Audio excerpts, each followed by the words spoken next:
السلام علیکم ورحمۃ اللہ وبرکاتہ۔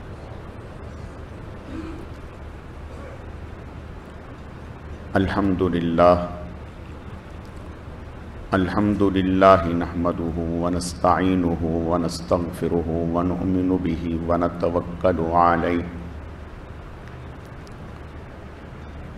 ونعوذ باللہ من شرور انفسنا ومن سیئات اعمالنا من يهده الله فلا مضل له ومن يضلله فلا هادي له ونشهد أن لا إله إلا الله وحده لا شريك له ولا نظير له ولا مثل له ولا مثال له ونشهد أن سيدنا وسندنا وشفيعنا ومرشدنا ومولانا وملجانا محمد وبارك وسلم وصل عليه۔ اعوذ باللہ من الشیطان الرجیم، بسم اللہ الرحمن الرحیم۔ قل ان کنتم تحبون اللہ فاتبعونی یحببکم اللہ ویغفر لکم ذنوبکم واللہ غفور رحیم۔ قل اطیعوا اللہ والرسول فإن تولوا فإن الله لا يحب الكافرين۔ وقال الله تبارك وتعالى في مقام آخر قل إن صلاتي ونسكي ومحياي ومماتي لله رب العالمين۔ وقال الله تبارك وتعالى في مقام آخر لن ينال الله لحومها ولا دماؤها ولكن يناله التقوى منكم۔ صدق الله مولانا العظيم وبلغنا رسوله النبي الكريم ونحن على ذلك لمن الشاهدين والشاكرين والحمد لله رب العالمين۔ اللهم صل على روضة محمد في الرياض وصل على بلد محمد في البلاد وصل على قبر محمد في القبور وصل على جسد محمد في الأجساد وصل على روح محمد في الأرواح۔ گرامی قدر معزز حاضرین، میرے واجب الاحترام بزرگوں اور عزیز نوجوان ساتھیوں، میں نے آپ کے سامنے قرآن مجید فرقان حمید میں سے چند مقامات سے چند آیت کریمہ تلاوت کی ہیں۔ رب ذوالجلال سے دعا ہے کہ وہ ذات بزرگ و برتر مجھے اس کی روشنی میں صحیح کہنے کی اور سمجھانے کی توفیق عطا فرمائے۔ پھر اللہ رب العزت کی ذات اس مختصر وقت میں جو کچھ کہا سنا جائے، اس کہنے سننے کو محض اپنی رضا کے لیے اپنی بارگاہ میں قبول و منظور فرمائے، ہم سب کی نجات اور ہدایت کا، مغفرت کا ذریعہ اور سبب بنائے۔ میری آج کی مختصر گزارشات کا موضوع اور عنوان دین کی حقیقت، اللہ تعالیٰ کے حکم کے سامنے سر تسلیم خم کرنا ہے۔ یہ عنوان ہے، اسی سے متعلق چند باتیں عرض کرنی ہیں۔ اللہ رب العزت صحیح کہنے کی، سمجھانے کی، سمجھنے کی، عمل کرنے کی توفیق عطا فرمائے۔ اللہ رب العزت نے روز اول سے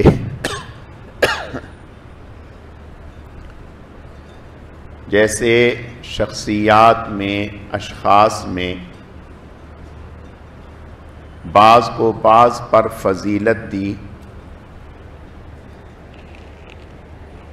انبیاء کو، رسولوں کو غیر انبیاء پر، عام انسانوں پر فضیلت دی، اسی طرح نبیوں کو بعض نبیوں پر فضیلت دی۔ تلک الرسل فضلنا بعضهم علی بعض، اللہ فرماتے ہیں کہ بعض رسولوں کو ہم نے بعض پر فضیلت دی۔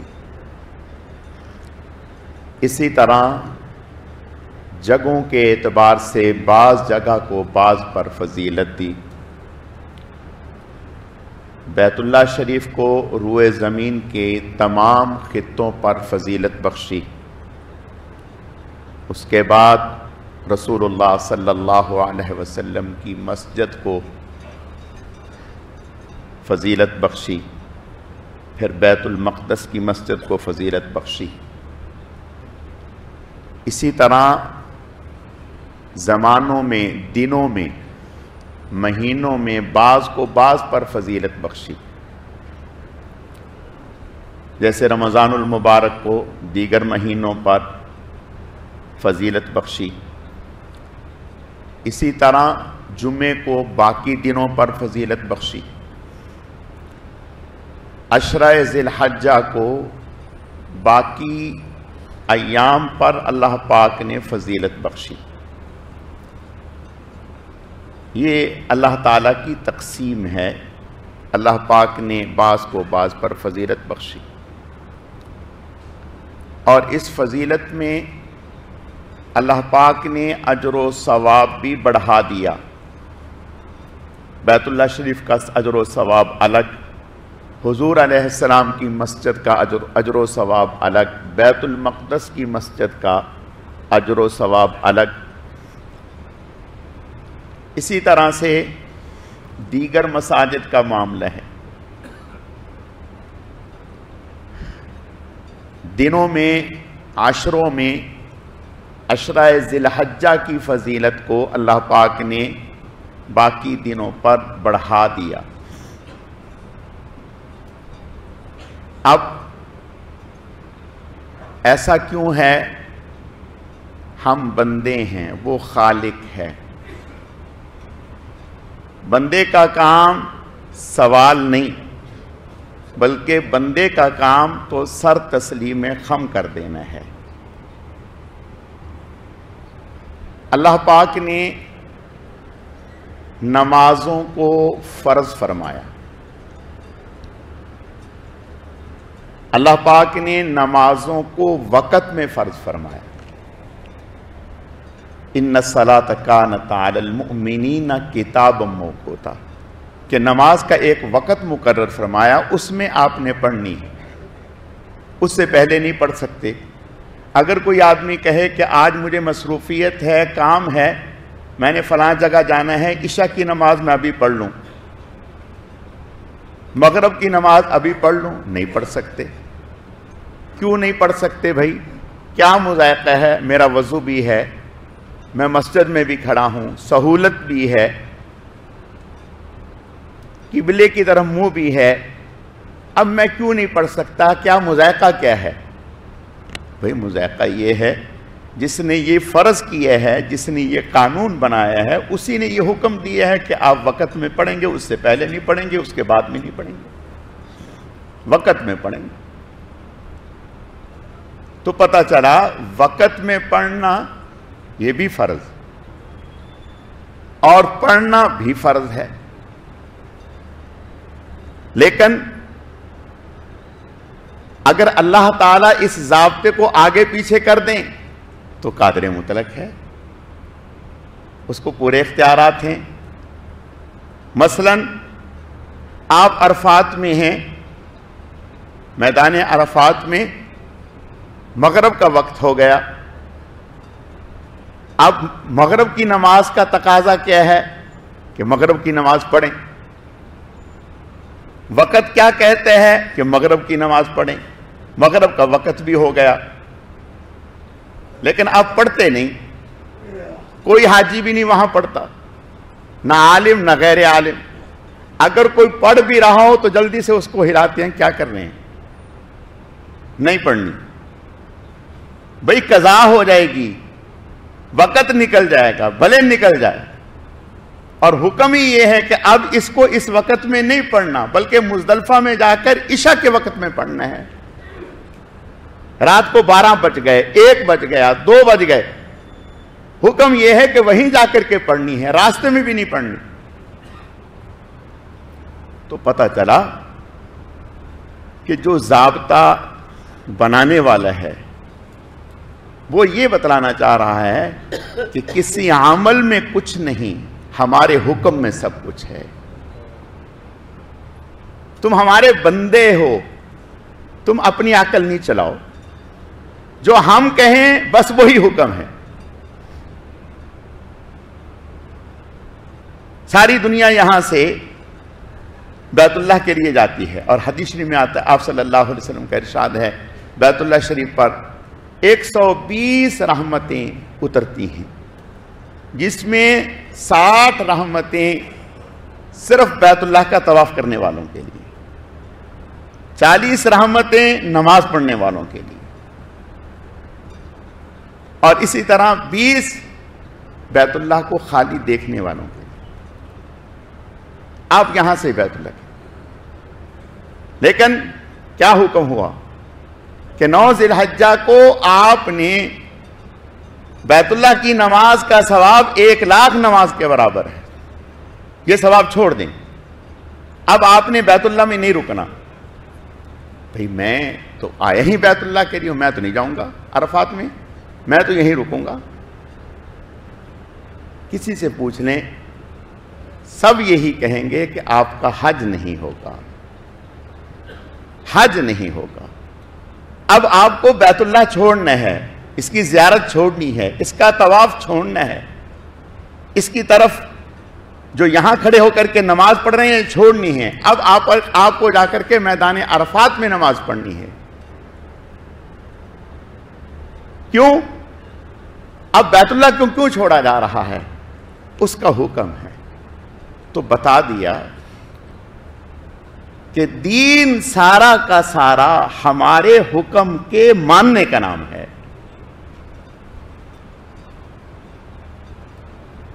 اور اس کے علاوہ کچھ نہیں۔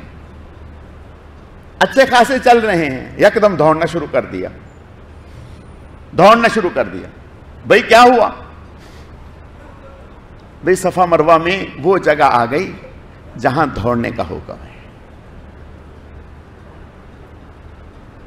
پہلوانوں کی طرح چل رہے ہیں، اور اللہ کیا کہہ رہے ہیں؟ وَلَا تَمْشِ فِي الْأَرْضِ مَرَحًا، زمین پر اکڑ کر کے نہ چلیں۔ وہاں یہ کہہ رہے ہیں کہ زمین پر اکڑ کر کے نہ چلیں، اور یہاں حکم یہ ہے کہ پہلوانوں کی طرح اکڑ کے چلنا ہے، کندھے ہلا کے چلنا ہے۔ یہاں کندھے ہلا کے چلنا عبادت ہے، ثواب ہے۔ اللہ تعالیٰ بتلانا یہ چاہتے ہیں، ہمیں سمجھانا یہ چاہتے ہیں کہ آپ اپنی عقل کو نہ دوڑائیں، بس ہمارے حکم کے سامنے سر تسلیم خم ہو جائیں۔ بس اسی کا نام دین ہے، اسی کا نام دین ہے۔ بھئی اشراق پڑھنے کا کتنا ثواب ہے؟ اتنا ثواب ہے۔ آج عید ہے جی، آج اشراق نہیں پڑھنی، چلو اشراق نہیں پڑھنی، آج عید کی نماز پڑھنی ہے، نہ گھر پہ اشراق پڑھنی ہے نہ یہاں پڑھنی ہے۔ کیوں بھائی؟ ہمیشہ تو پڑھتے ہیں۔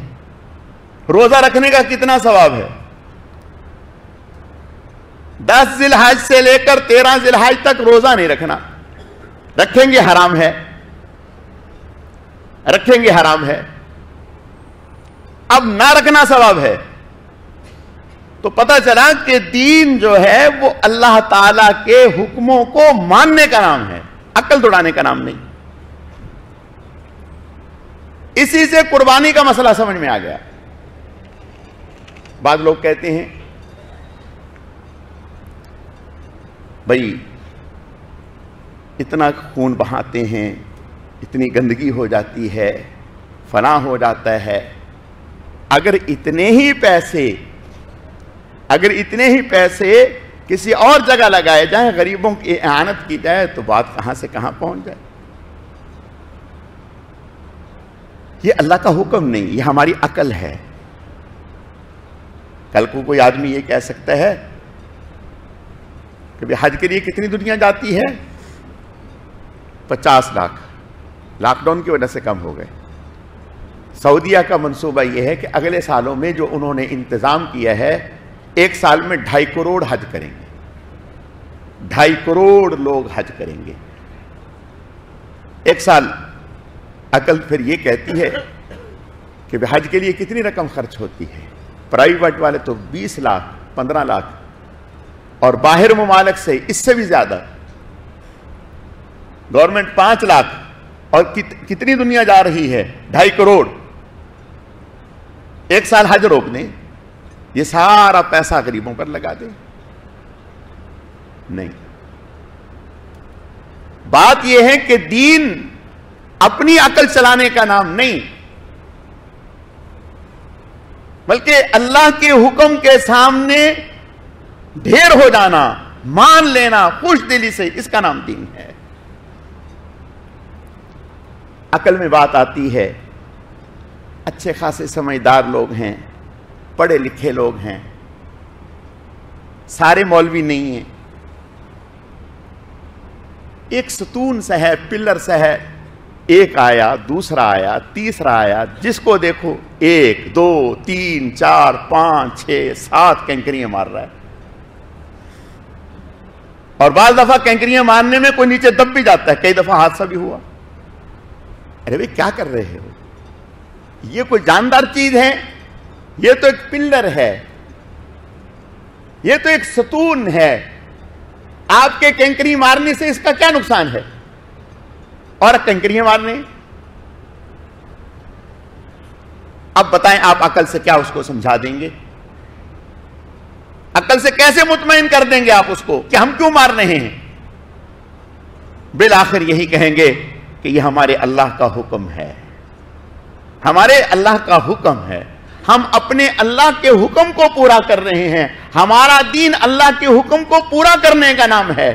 بات عقل میں آئے یا نہ آئے،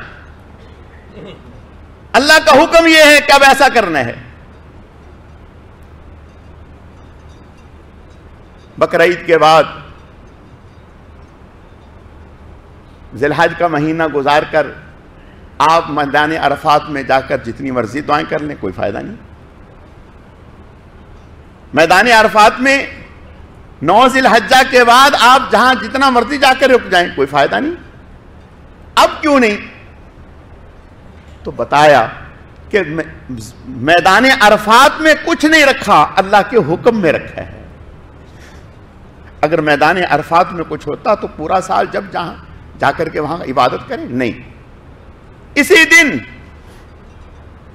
مزدلفہ میں عام دنوں میں راتوں میں وہاں جا کے رک جائیں، کچھ نہیں۔ یہ کیا ہے؟ یہ حج۔ اچھا بھائی، سر کیوں کھولنا ہے؟ منہ کیوں کھولنا ہے؟ ہماری سمجھ میں تو نہیں آ رہی۔ سمجھ میں آئے یا نہ آئے، آپ نے سر کھلا رکھنا ہے، سلا ہوا کپڑا نہیں پہننا، خوشبو نہیں لگانی، بال نہیں توڑنے۔ کیوں؟ عقل میں تو بات نہیں آ رہی، آئے یا نہ آئے، اللہ کا حکم یہ ہے۔ تو پتہ چلا کہ دین تو دراصل اللہ تعالیٰ کے حکم کی تعمیل کا نام ہے، عمل کرنے کا نام۔ اب قربانی اللہ تعالیٰ کا حکم ہے، کرنا ہے، اور آپ صلی اللہ علیہ وسلم نے ارشاد فرمایا ان 3 دنوں میں 10 11 12 فرمایا ان 3 دنوں میں قربانی سے بڑھ کر، جانور کا خون بہانے سے بڑھ کر کوئی عمل بھی اللہ کے ہاں محبوب نہیں ہے اتنا جتنا اس عمل کی فضیلت ہے۔ بعض لوگ کہتے ہیں 1 کر دیں، 2 کیوں کر رہے ہیں، 3 کیوں کر رہے ہیں؟ حضور صلی اللہ علیہ وسلم نے حجۃ الوداع کے موقع پر 63 اونٹ اپنے ہاتھ سے ذبح کیے، 63 اونٹ اپنے ہاتھ سے ذبح کیے، اور باقی 100 اونٹ تھا، باقی حضرت علی رضی اللہ تعالیٰ عنہ کو حکم فرمایا آپ ذبح کریں۔ اور صحابہ کرام رضوان اللہ علیہم اجمعین نے فرمایا ہم نے اس دن عجیب منظر دیکھا، کائنات نے کبھی نہیں دیکھا ہوگا۔ کہ اونٹ لائن میں لگے ہوئے ہیں, ہر اونٹ دوسرے سے آگے بڑھ رہا ہے کہ پہلے میرے گھر پہ محمد رسول اللہ چھری چلا دیں. جانور تو بھاگتا ہے اس چیز سے, وہ تو اس چیز سے خائف ہوتا ہے, لیکن جانور کو بھی یہ اللہ نے شعور دے دیا کہ رسول اللہ کے ہاتھ سے ذبح ہونا اس سے بڑا کیا مقام ہوگا. صحابی فرماتے ہیں ہم حیران ہوئے, ہر اونٹ دوسرے سے آگے بڑھ رہا ہے کہ میں رسول اللہ صلی اللہ علیہ وسلم کے ہاتھ سے. تو آپ کو 63 اونٹ ذبح کرنے کی کیا ضرورت تھی, ایک ہی کافی تھا. اور دم شکر میں تو ویسے ہی بکری ہوتی ہے, اونٹ تو نہیں ہوتا. آپ نے 63 اونٹ کیوں ذبح کر دیے؟ باقی رہا کہ آپ صلی اللہ علیہ وسلم نے ایک جانور اپنی طرف سے اور ایک اپنے گھر والوں کی طرف سے. یاد رکھو رسول اللہ صلی اللہ علیہ وسلم امت کے لیے شفیق تھے. آپ ارشاد فرماتے ہیں دین کے کسی کاموں میں مجھے اللہ تعالیٰ کی طرف سے اختیار دیا جاتا ہے کہ میں یوں کر لوں یا یوں کر لوں. دین میں کسی چیز میں اگر مجھے اللہ تعالیٰ کی طرف سے اختیار دیا جاتا ہے کہ میں یہ راستہ اختیار کر لوں یا یہ راستہ اختیار کر لوں, تو آپ صلی اللہ علیہ وسلم کیا فرماتے ہیں؟ فرماتے ہیں کہ میں وہ راستہ چنتا ہوں جس میں امت کے لیے سہولت ہو. امت کے لیے سہولت, مشقت کا راستہ نہیں چنتا تاکہ میری امت کے لیے مشقت نہ ہو. احرام باندھا ہوا ہے, صحابی پوچھنے لگے یا رسول اللہ صلی اللہ علیہ وسلم ہر سال ہم پر حج فرض ہے؟ آپ خاموش ہو گئے. پھر اس نے پوچھا ہر سال حج فرض ہے؟ آپ خاموش ہو گئے. پھر پوچھا, آپ نے فرمایا نہیں. اور پھر آپ نے ڈانٹا, فرمایا وہ انسان بہت ہی ایسے ہے کہ جس کی وجہ سے امت کے لیے مسائل کھڑے ہو جائیں, جو امت کے لیے مشقت کا باعث بنے. فرمایا میاں اگر میں کہہ دیتا کہ ہر سال حج فرض ہے, اللہ کا یہ ضابطہ بن جاتا, کیا ہماری امت کا ہر آدمی ہر سال حج کرنے کی استطاعت رکھتا؟ یا ایھا الذین آمنوا لا تسألوا عن اشیاء ان تبد لکم تسؤکم وان تسألوا عنہا حین ینزل القرآن. اے ایمان والو, جب قرآن نازل ہو رہا ہے, شریعت مطہرہ چل رہی ہے, ابھی تکمیل نہیں ہوئی, تو سوال نہ کیا کرو, جو اللہ کے نبی خود بتلا دیں بس اسی کے اوپر سر تسلیم خم کرو. تو آپ صلی اللہ علیہ وسلم نے ہر سال کو نہیں فرمایا, ایک سال پوری امت کے لیے زندگی میں ایک مرتبہ حج فرض ہے, اور وہ بھی صاحب استطاعت کے لیے, صاحب استطاعت کے لیے. اب آپ صلی اللہ علیہ وسلم کر سکتے تھے, گھر کے ہر فرد کی طرف سے قربانی کر سکتے تھے, اپنے دوستوں کی طرف سے کر سکتے تھے, لیکن آپ صلی اللہ علیہ وسلم نے اپنی امت کے کمزور لوگوں کا خیال رکھا, کمزور لوگوں کا خیال رکھا. باقی نفلی قربانی آپ نے فرمایا اس سے بڑا ثواب ہی کوئی نہیں. آپ جہاں مرضی پیسہ لگا دیں, اس دن جو اجر و ثواب قربانی میں ہے کسی اور عمل میں نہیں ہے, کسی اور عمل میں نہیں. یہ تو وہ 3 دن ہیں, یہ جو 10 دن ہے یکم ذی الحجہ سے لے کر 10 ذی الحجہ تک کے جو دن ہیں, ان دنوں کی فضیلت آپ صلی اللہ علیہ وسلم نے بیان فرمائی. فرمایا اتنی فضیلت ہے ان دنوں میں نیک اعمال کی. اب نیک اعمال کون سے ہیں؟ جتنے بھی نیک اعمال ہیں, تیمارداری کرنا نیک عمل ہے, کسی غریب کی مدد کرنا نیک عمل ہے, نفل پڑھنا نیک عمل ہے, تلاوت کرنا نیک عمل ہے, درود شریف پڑھنا نیک عمل ہے, جماعت سے نماز پڑھنا نیک عمل ہے, اپنی نگاہ کو نیچے رکھنا نیک عمل ہے. یہ سارے نیک عمل ہیں. فرمایا نیک اعمال کی جو فضیلت ان 10 دنوں میں ہے کسی دن میں نہیں. صحابی فرمانے لگے یا رسول اللہ صلی اللہ علیہ وسلم حج اور جہاد کی تو اتنی فضیلت ہے, اتنی فضیلت ہے. ایک دفعہ آپ نے صحابی فرمانے لگے یا رسول اللہ صلی اللہ علیہ وسلم اگر جہاد کی کتنی فضیلت ہے؟ آپ نے فرمایا یہ کر سکتے ہو کیا مجاہد جہاد کے لیے گیا اور جب تک وہ واپس نہ لوٹے اس وقت تک پورا دن پوری رات, پورا دن